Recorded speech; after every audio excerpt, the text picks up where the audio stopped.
All right, everybody, we are here today with Dennis Joyce, aka the LAX Dad, right? The LAX Dad, that's your TikTok handle. And you are a parent to 3 children who all went through recruiting process, and you're also from Western New York, from what I saw in your TikTok bio. So tell us about your children and their recruiting processes, as far as did they end up playing, where did they play, and anything else as far as that's concerned. Yeah, so actually I started this whole TikTok thing because I tend to be the person who has been telling other people about the experience for so long. And I'm like, you know what? I can just make little videos and kind of talk about it. So that's where the genesis is all came from. And, after, I know I've been doing it for a little while. And, last week I had 250,000 views. So, people are actually kind of looking at this stuff, and I'm completely amazed by it. So this process right here, talking to you, is kind of a real shakeup for me. I mean, it's a real ego boost. I feel like I'm really important. But the truth is, I didn't do anything. I'm just along for the ride. My kids did all the work. Like you said, I had 3 kids. Like, my oldest one went to Division III, played lacrosse at Geneseo, and had a fantastic career that was was interrupted by COVID. He was one of the kids who kind of had his career kind of bumped around a little bit, but he played 4 years and had a fantastic experience at the Division III level. And my daughter is currently a goalie at Vanderbilt and having a fantastic experience at the D1 level. And I have a younger son who is a 26 and is committed to play Division I. So I kind of got a good spectrum of experiences. So out of it, post grad, in the middle of it, and just in the middle of the recruiting. We're actually kind of done with the recruiting part. Now we're just in the waiting part of it. Love it. And yeah, I'm a fellow D3er. So I went to Skidmore and graduated in 2014. I personally love the D3 experience. And one of the questions I actually wanted to talk to you about was the current mentality of the D1 or bust mentality. And I know you have 2 going D1, one going who went D3. So let's just talk about that. And I want to get your opinion a little bit on it. I know I've seen your TikToks about it and I agree with you already, but let's talk about it for the people. Yeah. So I think if you were sitting around our kitchen table at Thanksgiving and you were kind of asking my 2 oldest who played, and they said, which one's having more fun? Who had the better fun experience? I think my older boy would be like, oh, heck me. Yeah. I had a great experience. He had my daughter works. My daughter is an indentured servant, and now she's getting a lot out of it. She's at a great academic institution. She's with great coaches and some great teammates. So we're not knocking it in the slightest. But from a fun, I had a great experience. Every day was great. My older boy had the best experience playing D3, and he's played at I think that people get a little hung up, and you experienced it, where people say, oh, D3, well, you tried, that was good. Right. And it's so bad, that mentality, because the D3 experience as a parent, because I think the parents get too much into this. They're like, I gotta tell my friends that my kid's playing D1 because it makes me look better. I'm telling you, as a D3 parent, I had the greatest time. It's fantastic lacrosse. These kids can play. And my son being at Geneseo, who's in the SUNYACs, he's playing against Portland. He played Salisbury, he played RIT, he played every major D3 program in the country over his 4 years. And they did pretty darn well. They had some great games. They won some, they lost some, but it was always fun and competitive. And as a parent, it was great because you're going to get into it as much as anybody else. Now, the D1 life is great also. And it's fun. And, watching my daughter on ESPN is pretty darn cool. I'm not going to lie. But I'm telling you, I had the greatest time watching my son play at Geneseo. And the relationships are just as strong between the players. They still communicate. They still kind of are in touch with each other. It is a fantastic experience. As you know, I'm telling you things you already know, but it is fantastic.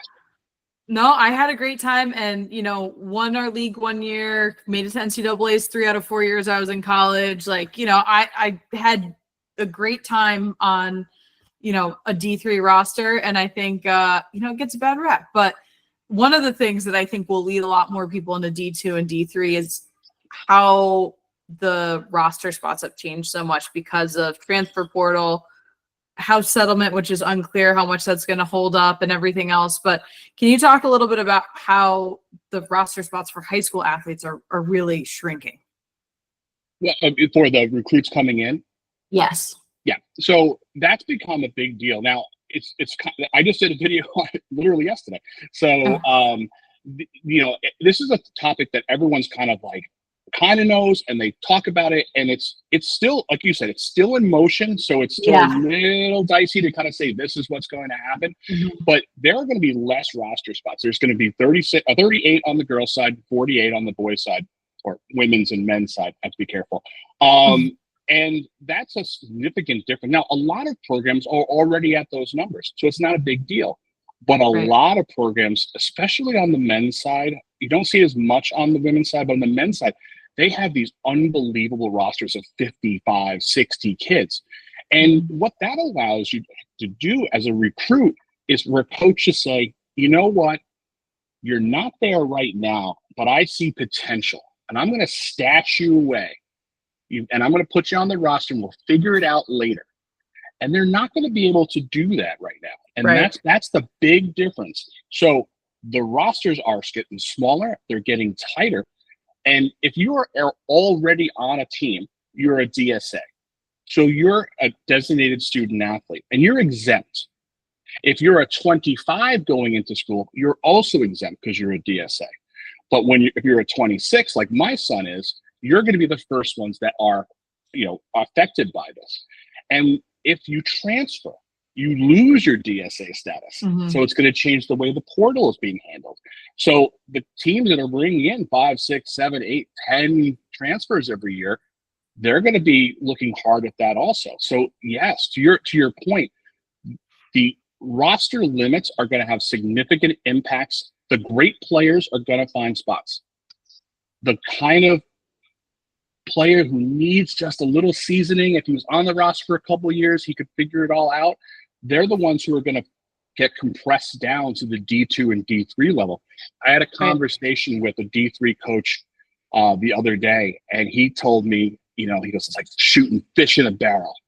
He goes, there are so many 26s on the street today who in years past would be the 10th, 11th, 12th recruit in a recruiting class for a D1 program, and they're falling into his lap. And he's just like, this is the best thing in the entire world. I am going to have so much talent. So those players are going to find homes. It's just that compression of the recruiting cycle is going to affect a lot of people. And that's why I think having this idea of like, hey, D3 is great, D2 is fantastic, and opening up what you look at is going to be beneficial, because it may not be your fault. It just means, look, there's just less spots. And, like I said in a lot of my videos, the NESCACs, there's some fantastic academic institutions that are D3. There's some great places. So it's not a bad thing, but it's going to be a shakeup. Yeah, and I do think that this is going to raise the competition level for D2 and D3 100%.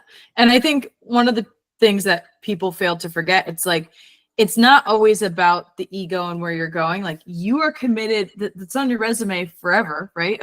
Even if you were there for a year or 4 years, it doesn't matter. It's still on your resume as far as part of your story. So you might want to make sure that your whole story is complete as far as academics and social life and location, being close to your parents, far away from your parents, whatever it is that is important to you, I think is what people are missing the boat on a lot of times. Is that something that you see that is continuing to happen within lacrosse specifically? Do you think people are having a more holistic approach to recruiting, or, how do you kind of see people going through recruiting now?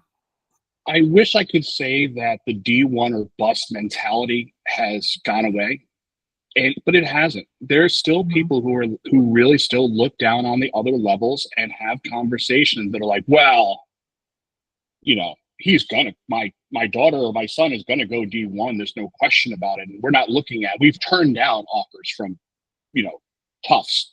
Whoa, are you on drugs? Yeah. I'm the middle on that one.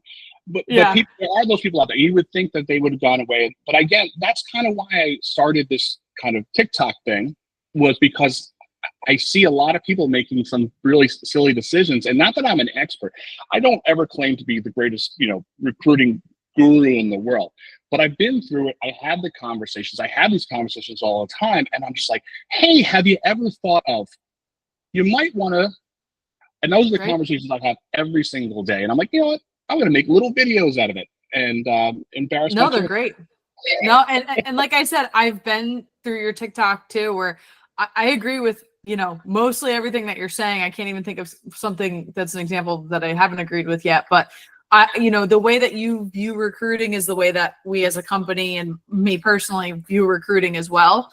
And I think it's important for people to know and understand these things, because I think a lot of times with the ego comes sometimes people have ignorance towards the whole process and how few people actually end up going to play in college anyway. I mean, it's 7% now. I think it's going to go down because of the roster limitations, but also if you think about how much transfer portal has created chaos, and that's already taken away a lot of spots from the upcoming recruits as well. Because when you're talking about, hey, I'm a college coach, I'm going to go recruit somebody who could be on my program for 2 years, who's transferring or wants to be in a graduate program or what have you, they're going to take those people mainly over the recruits who are in high school, who are quote unquote fresh. So why would why would you take, if you're a coach, you have a choice between a 17, 18-year-old who's unproven and maybe is playing at a school that isn't the most tough competitions. You don't really know what they can do, or you can go and pick up a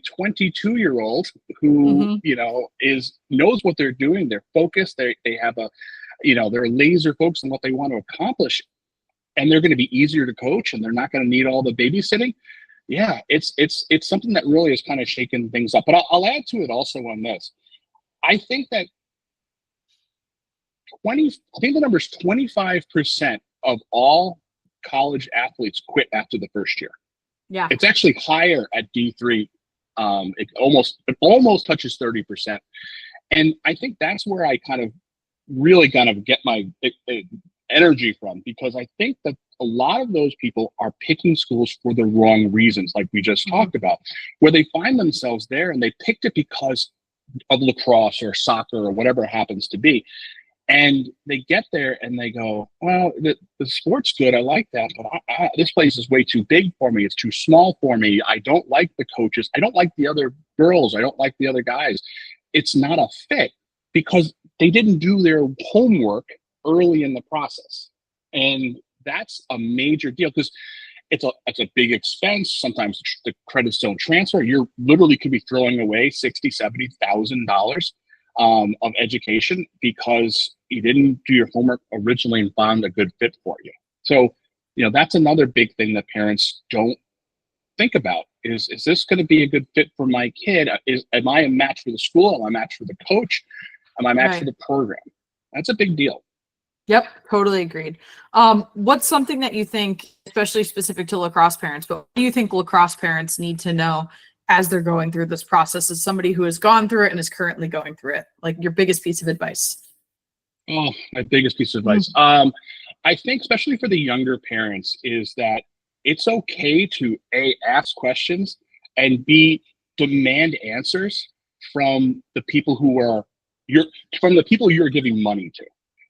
This is a business, especially with the club programs, and I have no problem with club programs because I'm the educated consumer, right? I know exactly what I was going into when I went into it.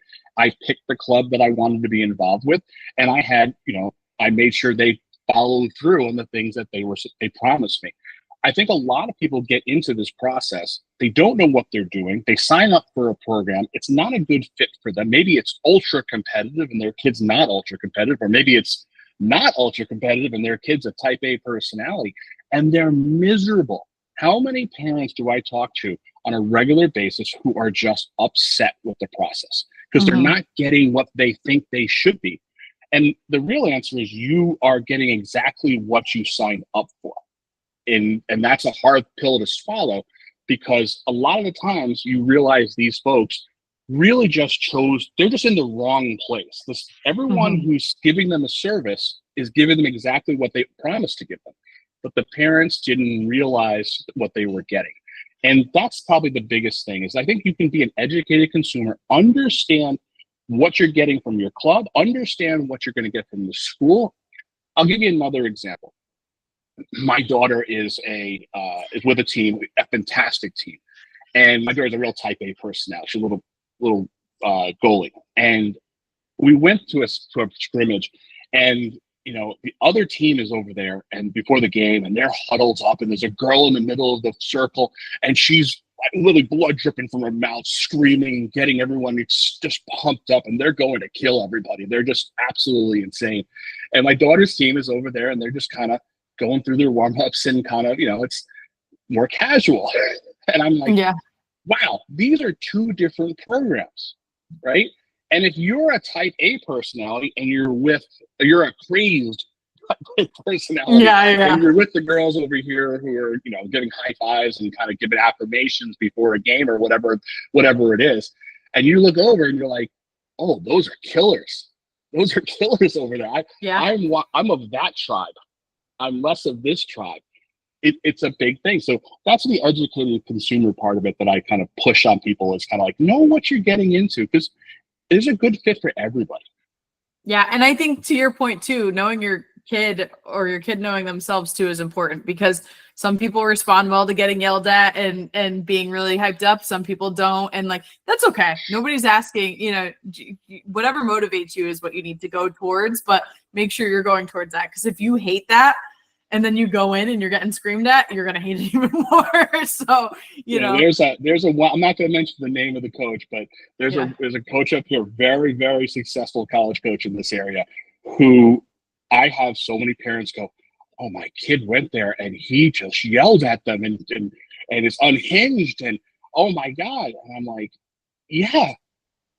Did you ever not talk to him? That's him. Right. Like no one should ever say I was surprised by this particular coach being a little loony, because he makes no bones about it. That's how his style is. But people all the time are like, oh, I kid had to leave because this coach is a lunatic. And I'm like, he didn't change. He's been the same lunatic forever.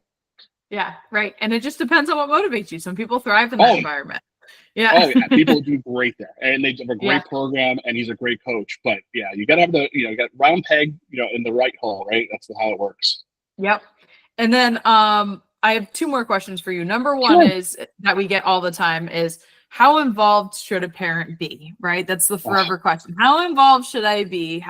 When should I step in? So I guess for your best summary of it for lacrosse, how involved should a parent be? Or we could even go with like, at what points do you think a parent needs to be involved in the recruiting process? I think that parents get very frustrated with their kids during the recruiting process, because I get it all the time.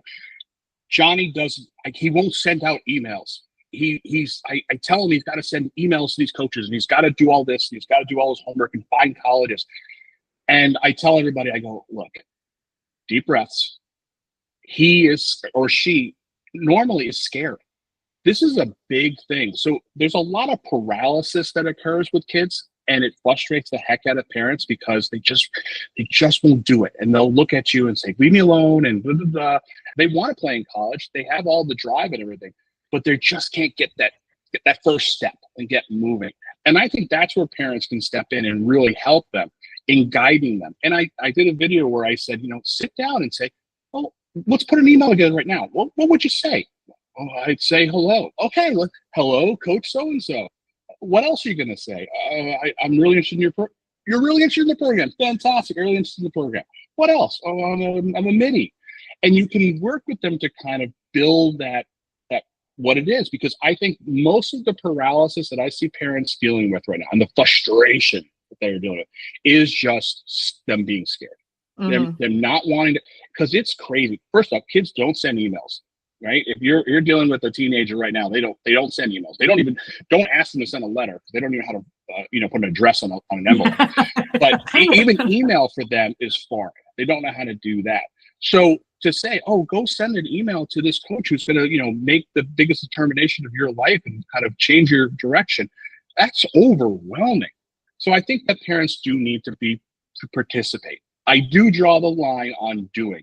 I always say we don't want a repeat of the fourth grade science project that you did for your kid. Yeah. And that's where the difference is. I think that I think if you do a couple emails with your kid, work with them to put it out there and send them out, you'll get the automated messages back most of the time. And maybe you'll get a coach actually reaching back, but it helps kind of build up that confidence. The first one, the second one are hard. The 10th one and the 20th one are easy. So I think parents need to, or sometimes there are kids out there who are great, who are type A's, and they're going to take the lead on everything, but they're anomalies. Most kids are kind of like, whoa, this is a lot of stuff. So I think parents are going to have to be involved. You just have to stop yourself from doing. Everyone knows the email the parent sent versus the parent, an email sent by a 16-year-old. Right, exactly. That makes sense. And then my last question for you is for the parents that are just starting off in their lacrosse journey, as far as like going from youth into like the high school realm and kind of the older step up club teams and everything else, how can they make a decision on, number one, if they should continue playing in high school, because we've seen a lot of drop off for kids with that, and number two, what club they should be kind of associated with, and what things that they should be looking for when it comes to a club team if they want to go that direction as well? Yeah, this goes back to my educated consumer kind of thought process, because the clubs, the high school thing, let's do high school first. So I think there's a very interesting thing happening in high school sports right now where there's almost like an adversarial relationship between the parents and the coaches at the high school level, where it used to be, an obvious thing. You're going to do youth sports, you're going to play for your local high school, and it's an obvious path. And now I think that a lot of people look at high school as just bothersome. There's a lot of, I don't want to do, it's just not, no one's recruiting from high school. I don't want to do this. And it still should be this fantastic experience with people who care about you, who are going to guide you. And my high school here, we have a coach who's fantastic, and it's a great experience. But I know some people don't, but I would really say it's still a lot of work. You have to invest time, and you have to understand what you're going to get out of it. And high school is so important for building all the, relationships, leadership skills, all those things that you're not going to get from a club team. Club teams are different. So high school brings another set of things to learn from and should be embraced. And your high school coach should be one of your biggest advocates for you, and you should have a great relationship with them because they're there. I would say high school coaches don't lie to you because they're not getting paid by you. So they're not going to tell you how great you are if you're not great. And that is something some people don't like. They're like, my coach, my club team coach tells me how great you are. I'm like, your club team coach gets paid $5,000 a year to tell you how great you are. Your high school coach knows you kind of suck. And that people can't get over that. And like I said, playing with your high school team should be the greatest experience of your life, especially if you're a good player. You're a big guy or big girl on campus, and you're like, that's a great experience for a lot of people. And I hope more people embrace it, because I think there's a lot of stuff going on in high school that I'm not really happy with. But as far as picking a club program, this is where, education and understanding and knowing what they're going to offer you and knowing what people are getting from them and doing your research becomes so important, because that's where people have the most frustration. My kids playing on a team, and they go to tournaments that no one's at. There's no one recruiting at these tournaments. And I'm like, well, you're playing for a team in single A, and you're playing in Altoona, PA. And nothing wrong with Altoona, PA, but, not a hot spot for recruiting. And that's great for some people. They just want to go and play a little extra lacrosse. They have, goals that are reasonable goals for where they can maybe play at next level if they even want to at all. And those are great clubs for them. But if you're the person who's saying, I want to use lacrosse to get into a Princeton, Harvard, Tufts, and you want to use it, and you need to be at a club you need to be part of a club that's going to bring you to those tournaments where you're going to be in front of the right coaches and are going to get the right amount of playing time. And you have to understand how they're built. Are you going to be replaced after 2 years there? Are they constantly bringing in players from out of the area? There's so much to understand, because these clubs, they are businesses. They're looking out for themselves. And, as long as you understand what you're going to get from them, you can have a great experience with any club. But I think a lot of parents don't do their homework ahead of time and end up in clubs that they are very unhappy with, and the entire experience becomes miserable. Mm-hmm. Yeah, no, very valid points. And to the high school point too, we've seen a lot of kids dropping off, and we're trying to work with some high schools on how to retain those players and help the student athletes go through that recruiting process and provide more support. So I see it all the time, unfortunately, but I agree. I also have talked to enough college coaches that want to see the athletes playing for their high school as well. So that's another part of it where the coaches are definitely pro play for your high school. So, and I get it, you're going from one school, you're now going to a college. They want to see that you can represent the school well and have pride in your school and everything else. Not that you can't have pride in a club team, but to your point, it is a little bit of a different dynamic. So but I'll also one last thing. I'll throw one last thing in for you. Your role on your high school team is often going to be different than your club team. And I'll use my son, my youngest, as an example. On his club team, he's a facilitator. He stirs the drink. He's the guy who makes the passes. He's an assist guy on his club team. He's very good. He's going to play D1, but that's his role, and he does it very, very well. But on his high school team, he's the alpha. He's the guy who's scoring all the points. He's doing everything. So, from